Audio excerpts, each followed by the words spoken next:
Hi everyone, and welcome to 10 Tips in 10 Minutes, where we will help you learn useful strategies about challenging topics in just 10 short minutes.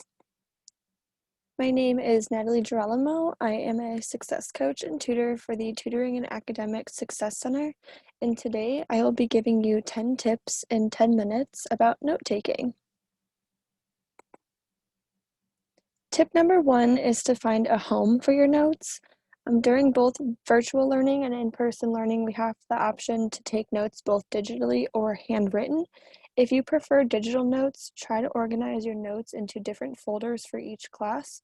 Microsoft Word and Google Drive are great resources for taking notes on your computer, along with many other options you can find online. And if you prefer handwriting notes, try to separate your notes for different classes into separate notebooks, or try out a notebook that has the dividers built into it. This will keep your notes all in one place for each class and very organized. Also, if your professor sends notes before class, try and have those on hand before class starts, whether it be downloading it to your computer or printing them out. Tip number two is to introduce your notes. To organize your notes even more, include the dates of lecture and when you're writing your notes. I like to put the date in the top left corner of my notes, but you could put it wherever works best for you. Also, if a diagram is too hard to copy into your notes, you can write the page number in your notes so it is easy to reference back to when you are studying. And you can always jot down main objectives and main ideas before class if your professor sends out the notes before lecture as well. Pacing yourself brings us to tip number three. Class can move along pretty fast, but thanks to virtual learning, we are sometimes able to pause videos to catch up on our notes if the lecture is pre-recorded. If lectures are live, you can also split your screen to have class on one side and your notes on the other half of your screen. As said before, if lectures are provided before class, try and have those saved to your computer or printed out beforehand so that you can follow along with them as class is happening. Tip number four shows us how we can personalize our notes. If taking notes has always been a struggle for you, you might be using the wrong note-taking method. There are several methods that you may have never heard of before that can help you take notes better, including the Cornell method, two-column notes, pre-made outlines, note maps, and much more. If you want to find a generalized idea of how you should take notes, you could take the VARK assessment to find out if you are a more visual, auditory, reading and writing, or kinesthetic learner, and find out more about your preferred learning and note-taking styles. Annotating your notes is the fifth tip, where you get to have some fun with your notes. If highlighting and color coding work good for you, break out those markers and highlighters and dedicate certain colors for vocabulary, main ideas, and exam material. You can also use post-it notes as personalized bookmarks to easily find main ideas while you are studying. And if a professor says that certain material will for sure be on the exam, give it a big star or highlight it so that it will be easy to find once you're studying for that exam. The sixth tip is practicing your notes by reviewing them, restating them after class, and trying to explain your notes to someone else. Each time you revisit your notes, more will be absorbed.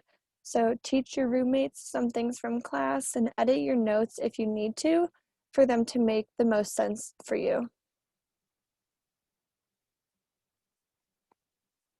The seventh tip is to create notes into games. Games make studying and reviewing more fun, and I know we all love the Kahoot theme song. You can use apps like Quizlet or Kahoot to create your notes into test questions, or even find the pre-made quizzes to practice and review your class material. This incorporation of studying in games may help studying seem more enjoyable to you and help pass time in a productive way while playing games and also learning material for your exams.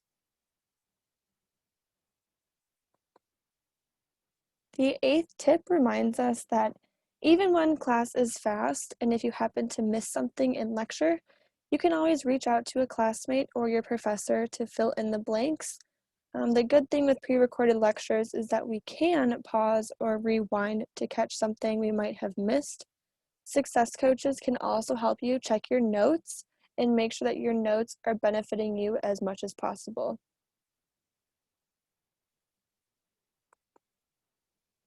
Reflecting on your notes can help you clarify any questions you have about them and also help you reflect on your actual note-taking skills.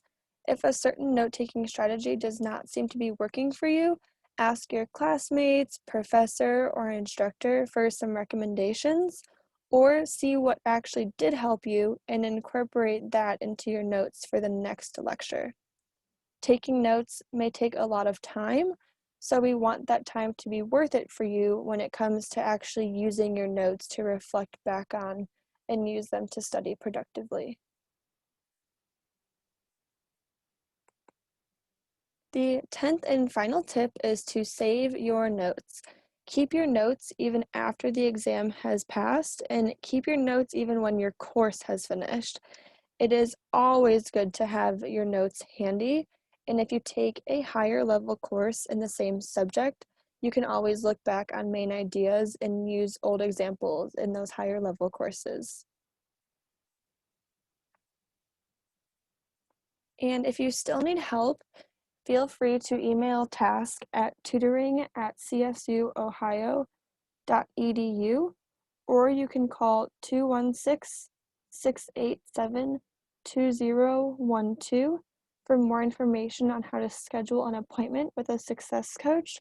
Or if you want to schedule it yourself, you can go through Starfish on CampusNet by going to your success network and finding a coach that fits into your schedule best for a meeting. And here are some more resources on campus to help you thrive this semester. Feel free to take a picture of it. Thank you for listening to 10 tips in 10 minutes about note taking. Have a great day and have an awesome semester.